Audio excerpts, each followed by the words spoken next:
What I want to do now, I actually don't like the way how this looks. I want to use a different WordPress theme. What is a WordPress theme? If you go to the backend, you go to Appearance and you go to Themes. You can choose a lot of look and feels for your website. If you install WordPress, you will get 3 themes.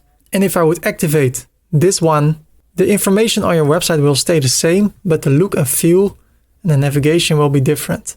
And now it will look like this with the menu over here. If I click over here, it will open like that. There are also premium themes. I have a lot of tutorials about them, but this tutorial I want to focus on the best quality website without spending money, only for web hosting. So I want to use a free theme and we can find it within WordPress. I go to Themes and I add a new one. And here you can choose between a lot of WordPress themes.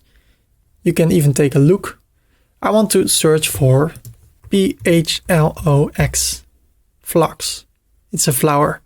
And I want to install it. I want to use this theme for this tutorial. It's an amazing theme.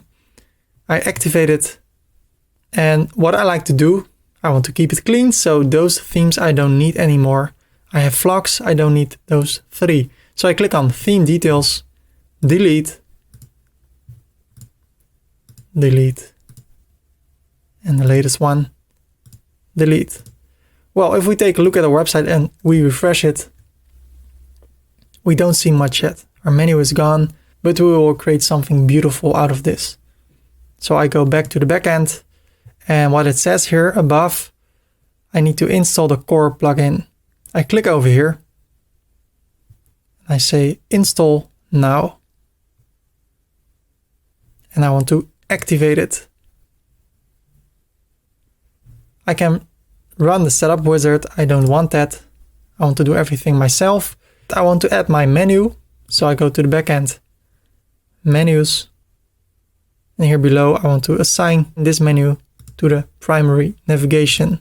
Save the menu and refresh it. And now it is over here, About Us. I don't like that it's here above, but we will fix that.